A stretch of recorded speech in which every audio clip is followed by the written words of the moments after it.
want to tell you about an essential vitamin you've probably never heard of. If you're a parent or plan to be one, it might be more important to your child's growth than all other vitamins combined, and only you, a parent, can provide it. I call it vitamin N, the word no.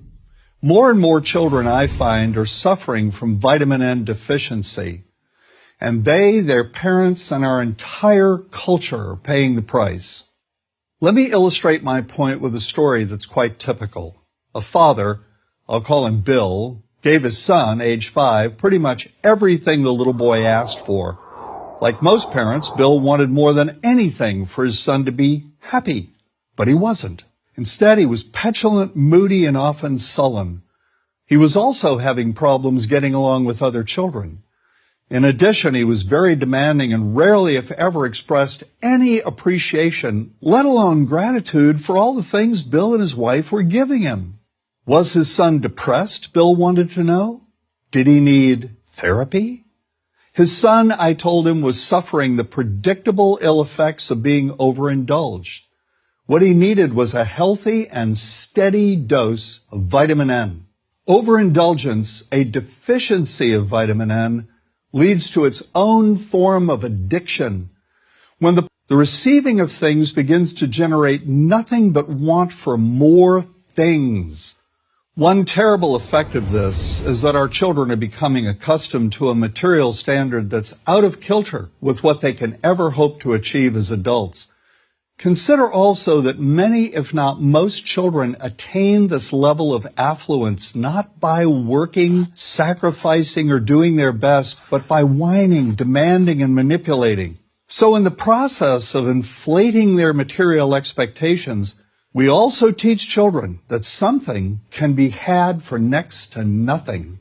Not only is that a falsehood, it's also one of the most dangerous, destructive attitudes a person can acquire.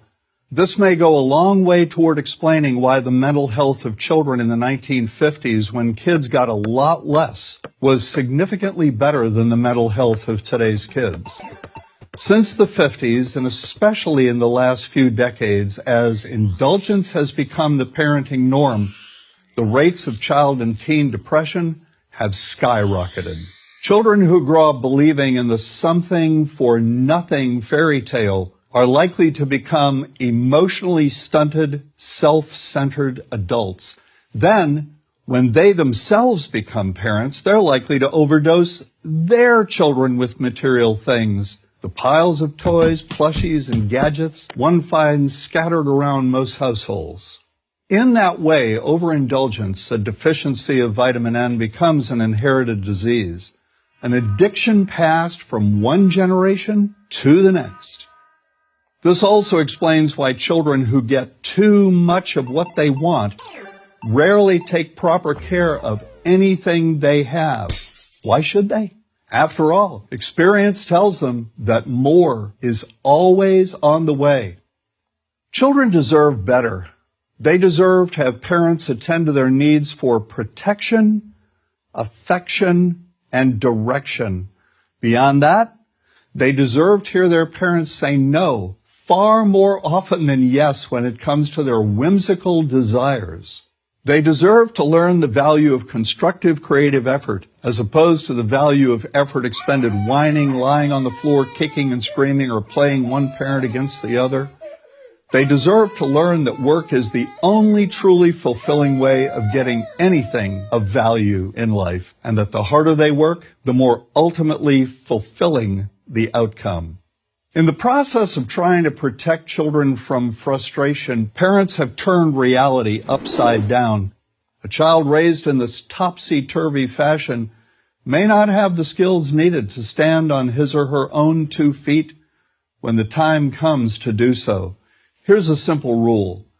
Turn your children's world right side up by giving them all of what they truly need, but no more than 25% of what they simply want.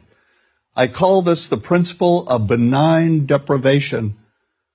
No. Vitamin N. Dispense it frequently. You'll be happier in the long run, and so will your child. I'm John Rosemond, author and family psychologist for Prager University.